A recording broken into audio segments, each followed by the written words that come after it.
નમસ્કાર, spark today ન્યૂઝમાં આપનું હાર્દિક સ્વાગત છે. ક્રિકેટની રમત આજનું યંગ જનરેશન એ બાજુ ખૂબ પ્રેરાયું છે. હાલ અત્યારે આઈસીસી T20 વર્લ્ડ કપમાં પણ ભવ્યાતીત ભવ્ય જીત ઇન્ડિયાની થઈ. આપણે સૌ ક્રિકેટની રમત રમતા હોઈએ છીએ. એ યંગ જનરેશન હોય કે પછી સિનિયર સિટીઝનો હોય, તે લોકોની ક્યાંક ને ક્યાંક ટુર્નામેન્ટનું આયોજન થતું હોય છે. આપણે સૌ ફિઝિકલી ખૂબ સ્વસ્થ છીએ, એટલે કે આપણા બંને હાથ, આપણા બંને પગ ખૂબ સારી રીતે ક્રિકેટ રમી શકે તે માટે સક્ષમ છે. પરંતુ જન્મજાત જે લોકો ડિસેબલ હોય તે લોકો, એટલે કે બોડીમાં કોઈ ખોટ હોય, કોઈક બાબતે તકલીફ હોય, તેવા દિવ્યાંગ વ્યક્તિઓ, દિવ્યાંગ લોકો, એ લોકોનું પણ જીવન છે. એ લોકો માટે પણ અલગ અલગ રમત છે. તે લોકોને પણ અલગ અલગ રમતો રમવાનું મન થાય છે. તે લોકોને પણ અલગ અલગ તહેવારો સેલિબ્રેટ કરવાનું મન થાય છે. પરંતુ ક્યારેક ક્યારેક તેઓની વાચા દબાઈ જતી હોય છે. ક્યારેક કેટલી ઈચ્છાઓ તેઓની મરી જતી હોય છે, કારણ પોતે ડિસેબલ છે, દિવ્યાંગ છે, એટલે કે અપંગ છે. આવા લોકો માટે અલગ અલગ સંસ્થાઓ ખૂબ સારી એવી સરાહનીય કામગીરી કરતી હોય છે, કે જેને લઈને અલગ અલગ રીતે તહેવારોનું સેલિબ્રેશન થતું હોય, અલગ અલગ કાર્યક્રમો ઉજવાતા હોય. દિવ્યાંગ વ્યક્તિઓ એ ભગવાનની જ દેન છે. તે લોકો માટે GWPLનું આયોજન કરવામાં આવ્યું છે, એટલે કે the grand wheelchair premium league. તે લોકો ક્રિકેટ રમશે, દિવ્યાંગો ક્રિકેટ રમે, એક ખૂબ સરાહનીય અને ખૂબ સારી કામગીરી. નોલેજ વેલી ફાઉન્ડેશનના જે સર છે તે મારી સાથે જોડાયા છે, તેઓની સાથે વિશેષ વાતચીત કરવી છે. કયા પ્રકારનું આયોજન છે, કેવી રીતે રમવાના છે, કેટલી ટીમો આની અંદર ભાગ લેવાની છે, તેમની સાથે જ વિશેષ વાતચીત કરવી છે. સર, સ્પાર્ક ટુડે ન્યૂઝમાં આપનું હાર્દિક સ્વાગત છે. Thank you. પહેલાં તો આ વિચાર તમને કેવી રીતે આવ્યો? આ વિચાર એકચ્યુઅલી અમે એક કાર્યક્રમ કર્યો હતો 11 જાન્યુઆરી. 2525 શિક્ષકોને સન્માનિત કર્યા જેમને NEP 2020નું સારું કામ કર્યું હતું. એના સંલગ્ન અમારે એક શિક્ષક છે જીતેન્દ્રભાઈ, અને પોતે દિવ્યાંગ છે. અને એમને મને કીધું કે અપૂર્વભાઈ, મારે તમને મળવું છે અને અમારા દિવ્યાંગ લોકો માટે કંઈક સારું કરવું છે. મેં કીધું ઓકે, આપણે મળીએ. તો અમે લોકો મળ્યા અને પછી એમને મને વાત કરી, અને પોતે ડિસેબલ છે. અને જોકે મેં એની પહેલાં ક્યારેય એમના વિશેની ક્રિકેટનું ને સાંભળ્યું જ નહોતું. તો પછી એમને મને કીધું કે અમે આ રીતનું કરવું છે, પણ સપોર્ટ તમારો જોવે છે. તો મેં કીધું વાંધો નહીં, આપણે કરીએ. અને એ રીતે જ અમે પછી GWPL નામ આપ્યું, the grand wheelchair premium league. જોકે આના પાછળ લગભગ 8 મહિનાથી મહેનત ચાલુ છે અમારા લોકોની. અમે લોકોએ દરેક સ્ટેટમાં જઈ દરેક ટીમને મળ્યા, એમની એનર્જી જોઈ, એમનું નામ રજિસ્ટ્રેશન કરાવડાયું, પ્લેયરો જે એમનું સિલેક્શન થયું, અને એના આધારે પછી અત્યારે 24 સ્ટેટમાંથી અલગ અલગ ટીમો આવી રહી છે. Very good. આ તમામ બધા જે રમશે અપૂર્વભાઈ, એ બધા જ દિવ્યાંગ જ છે? બધા ડિસેબલ? હા, બધા ડિસેબલ છે, બધા દિવ્યાંગ છે. એ લોકો કેવી રીતે રમે, એમ ખ્યાલ? એ જ રીતે જે રીતે નોર્મલ લોકો રમતા, એમનું ગ્રાઉન્ડની સાઇઝ પણ નોર્મલ હોય છે, એમની જે પીચ છે એ બી નોર્મલની રીતે જ હોય, અને જે રમવાના છે એ પણ જે મેચિસ, જે લેધર બોલ આવે છે એનાથી જ રમે છે. વ્હીલચેર ઉપર બેઠા બેઠા જ બોલિંગ કરવી, વ્હીલચેર બેઠા બેઠા જ ક્રિકેટના બધા જે રમતા હોય નોર્મલ લોકો એ રીતે જ રમવાનું. અને તમને નવાઈ લાગશે, તમે એમને જોશો જ્યારે કેચ પકડવા જાય છે અને જ્યારે દડો રોકતા હોય બાઉન્ડ્રીમાંથી જવા, તો પોતે કૂદી પણ જાય છે. એ ધ્યાન નથી રાખતા કે અમે પેલું છે, હા, વાગશે કે. પણ એમનું એક છે બહુ જોરદાર સૂત્ર છે, મને ખૂબ ગમે છે, કે અમે શરીરથી દિવ્યાંગ છીએ, આત્માથી નહીં. ઓહ, વેરી નાઇસ. અને એ જ એમને સ્પિરિટ આપે છે. અપૂર્વભાઈ, ઓવરઓલ ગુજરાતમાંથી કેટલી ટીમો આની અંદર ભાગ લીધો છે? ગુજરાતમાંથી તો 2 ટીમો છે આપણી, ગુજરાતની છે અને એક આપણી બરોડાની છે ટીમ. પણ આપણે આ નેશનલ ટુર્નામેન્ટ કરવા જઈ રહ્યા છીએ, જેમાં 16 ટીમો ભારતભરમાંથી આવશે. એ મેનની છે, જેન્ટ્સમાંથી છે, અને 8 ટીમો વુમેન્સની છે. એટલે વુમેન્સ પણ ડિસેબલ પર્સન છે. એટલે આમ ટોટલ 24 ટીમો છે અને 370 પ્લેયરો છે. મુખ્ય હાર્દ શું છે? આ દિવ્યાંગો ક્રિકેટ રમે, દિવ્યાંગો વ્હીલચેર સાથે ક્રિકેટ રમે, એક તમારો મુખ્ય હાર્દ, અંદરની ભાવના શું હતી જેના લઈને તમે આયોજન કર્યું? નોલેજ વેલી ફાઉન્ડેશન પાસે જ્યારે આ પ્રસ્તાવ આવ્યો ત્યારે અમે એક વસ્તુ જોયું, મેં સર્ચ કર્યું હતું.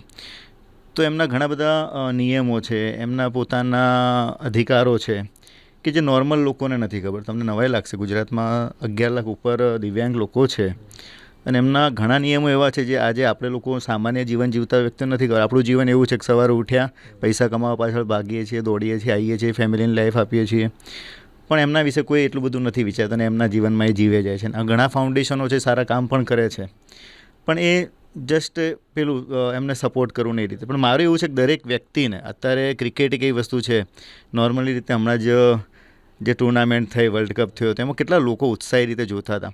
તમે હોટસ્ટાર ઉપર જોયું હોય કરોડો. તો કરોડો લોકો અંદર લાઈવ હતા. તો આ એક ક્રિકેટ જ એક એવી વસ્તુ છે કે જે દરેક સુધી આ લોકોની વાત પહોંચે. એટલા માટે જ અમે ક્રિકેટને પ્રાધાન્ય આપીને આ લોકોને, અને વડોદરા સ્પેસિફિક એટલે જ અમે નક્કી કર્યું. ક્યારે રમાડવા જઈ રહ્યા છો? અમે 26 તારીખથી લઈને 29 તારીખ સુધી, અને એ પહેલાં 25 તારીખે એ લોકો આવી જશે, અને એમની એક રેલીનું પણ અમે આયોજન કર્યું છે એ લોકો વડોદરા. દ્વારા જ રેલી છે? હા, 370 પ્લેયરો વડોદરાના અંદર વ્હીલચેર ઉપર રેલી નીકાળશે. ક્યાંથી નીકળવાની? રેલીનો રૂટ અત્યારે અમે અમારું જે SRPF ગ્રાઉન્ડ છે એની આજુબાજુનો જ અમે ડિસાઇડ કર્યો છે, એટલે convenient. SRPF 1 ground. Very good. લોકોને શું કહેવા માંગો છો? તમને આવો વિચાર આવ્યો, તમે આવું કાર્ય કર્યું, લોકોને કંઈક પ્રેરણા સ્વરૂપે કંઈક કહેવા માંગો છો? લોકોને બસ એટલું જ કહેવા માગું છું કે આપણે નોર્મલ લાઈફના અંદર ઘણું બધું જોઈએ છીએ, અને આપણે એમની માટે કરવું હોય છે પણ નથી કરી શકતા. પણ હું કહું છું, કોઈ વ્યક્તિને બીજી કોઈ પૈસાની કે એની બધી ભૂખ નથી હોતી. એ તો એક જીવન જીવવા માટે જીવી લેતા હોય છે. પણ જે એ લોકો જે રમે રહ્યા છે ને, એ જોવા માટે તમારા ફેમિલી સાથે આવો, અને તમે જુઓ કે એ કેટલી રમતને એન્જોય કરે છે. તમે જ્યારે જોશો એટલે તમે મોબાઈલ ભૂલી જશો. હું એક ટુર્નામેન્ટમાં ગયો તો જોવા, તમે 4-5 કલાક મોબાઈલ જોયો જ નથી. એ લોકોએ મને એમની વ્હીલચેર આપી. મને પોતાની ગિલ્ટ ફીલ થયું. મેં બેસાય કે ના બેસાય? કે ના સર બેસો તમે. હું બેઠો, પછી ત્યાંથી વ્હીલચેર લઈ અને ગ્રાઉન્ડ હતું ત્યાં સુધી લઈ ગયો. મારા 2 જે શોલ્ડર છે દુખવા આવી ગયા ભયંકર લેવલે, અને બપોર લગભગ 12:30-1 વાગ્યા હતા. તો એમનું જે વ્હીલચેરનું જે પકડવાનું હોય ને એ પણ ગરમ થઈ ગયેલું. અને આવી કન્ડિશનના અંદર એ લોકો રમે અને જે ખુશી ફીલ કરે, એ આપણે નોર્મલ લોકો જે વાકઈમાં કરવી જોઈએ નથી કરી શકતા. તો એ એમના પાસેથી સ્પિરિટ લેવા જેવી છે, એ શીખવા જેવું છે કે અમારી પાસે ઘણા એવું નથી હોતું અત્યારે કે હું આ નથી કરી શકતો, મારાથી આ ના થઈ શકે, હું કેવી રીતે કરીશ. અને ઘણાને બધું જ હોય છે પણ તો બી નથી કરી શકતા. અને આમની પાસે ઘણી બધી નથી વસ્તુ, તો પણ સારી રીતે એને એન્જોય કરે છે અને જીવન જીવે છે. અને તમને એવું લાગશે એમને મળ્યા પછી કે નોર્મલ લોકો કરતાં એમની જોડે મજા આવે છે. તમને બહુ કનેક્ટેડ થાય છે. હજી ટીમોનો રજીસ્ટ્રેશન થઈ રહ્યા છે કે ઓલરેડી થઈ ગયા છે? બધા જ 24 ટીમોનું રજિસ્ટ્રેશન, એમની ટિકિટ બુક, આવવા જવાનું બધું જ પતી ગયું છે. હવે બસ અમારે 25 તારીખથી લઈને 29 તારીખ સુધી આ ટુર્નામેન્ટ રમાડવાની છે, અને અમે Guinness book of world record પણ કરવા જઈ રહ્યા છીએ. કારણ કે પહેલી વાર એવું થશે કે નેશનલ લેવલમાં 370 પ્લેયરો પહેલી વખત આટલા બધા વ્હીલચેર થાય છે. વ્હીલચેર ટુર્નામેન્ટો પણ કેવી હોય છે, 2-3 ટીમોની થતી હોય છે, પણ 24 ટીમોની પહેલી વાર આયોજન થવા જઈ રહ્યું છે. Who will be the chief guest? કોણ હશે ચીફ ગેસ્ટના અંદર અમે અત્યારે અહીંના, મારું એવું માનવું છે દરેકને કનેક્ટ કરવા માટે, કે અહીંના જે સાંસદો છે, જે અહીંયાના MLA છે, કલેક્ટર છે, SP છે, અમે દરેકને ઇન્વાઇટ કરીએ. અમે 16 તારીખે હર્ષ સંઘવી સાહેબને પણ મળવા જઈ રહ્યા છીએ, ઇન્વિટેશન આપવા જઈ રહ્યા છીએ. તો અમે દરેક લોકોને ઇન્વાઇટ કરીએ છીએ. અને બાકી અમારા જે ચીફ ગેસ્ટ છે એ મોટાભાગના દિવ્યાંગ લોકોને અમે વધારે બોલાયા છે. અલગ અલગ સિટીમાં જ્યાં સ્કૂલો ચાલી રહી છે, બ્લાઇન્ડ સ્કૂલો ચાલે છે, પછી અંજન મંડળ અમદાવાદ છે, તો એમને લોકોને ઇન્વાઇટ કર્યા છે કે તમે લોકો આવો, આ લોકો રમે છે એમને જુઓ, તો એમને મજા આવે. Just okay. Best of luck from entire team of spark today news. Thank you. ખૂબ સુંદર અને સરાહનીય કામગીરી કહેવાય કે આવા વ્હીલચેર, એટલે કે જે લોકો પોતે ચાલી પણ નથી શકતા પોતાની જાતથી, અને એવા લોકોને ક્રિકેટ રમાડવું, આ ક્રિકેટનો ઉત્સાહ એવો હોય છે કે બધા જ વ્યક્તિઓને ખૂબ જોવાની સાથે સાથે રમવાનો પણ ઉત્સાહ આવતો હોય છે. પરંતુ દિવ્યાંગો માટે એ લોકોની વાચા કોણ બનશે? એ લોકોને પણ અલગ અલગ વસ્તુઓનું સેલિબ્રેશન કરવું હોય છે, એ લોકોને પણ રમવું હોય છે, એ લોકોને પણ નાચવું હોય છે, એ લોકોને પણ કૂદવું હોય છે. પરંતુ એ લોકોના શબ્દને તાકાત કોણ આપશે, જીવ કોણ આપશે? મહત્વની બાબત છે. અપૂર્વભાઈ દ્વારા આવું ખૂબ સુંદર એવું સરાહનીય કામગીરી કરવામાં આવી રહી છે. નોલેજ વેલી ફાઉન્ડેશનના અપૂર્વભાઈની આ એક પહેલ એ કદાચ વડોદરા શહેર જ નહીં, ગુજરાત જ નહીં, પરંતુ ભારતભરના તમામ લોકો માટે એક પ્રેરણાદાયી કિસ્સો છે, એક પ્રેરણાદાયી કાર્ય છે કે આપણે સૌએ પણ આગળ આવી અને આવા લોકો તરફ ધ્યાન રાખવું જોઈએ, આવા લોકોને મોટિવેટ કરવા જોઈએ, આવા લોકોની માટે કંઈક કરવું જોઈએ. તેમણે જે પ્રમાણે પોતાનું હાથ જણાવ્યું કે આપણે તો રૂટીન લાઈફ ખૂબ સારી જીવીએ જ છે. સવારે ઉઠીએ છીએ, કમાવા જઈએ છીએ, સાંજે ફેમિલીને ટાઈમ આપે છે, રાત્રે ઊંઘીએ છીએ કે સોશિયલ કે પછી નજીકનાઓને સંભાળે છે. પરંતુ એ લોકોને પણ સંભાળવા હવે ખૂબ જરૂરી છે કે જે લોકો એ સ્લોગન મને ખૂબ ગમી ગયું કે બોડીથી તો દિવ્યાંગ છે, ડિસેબલ છે, પરંતુ આત્માથી નથી.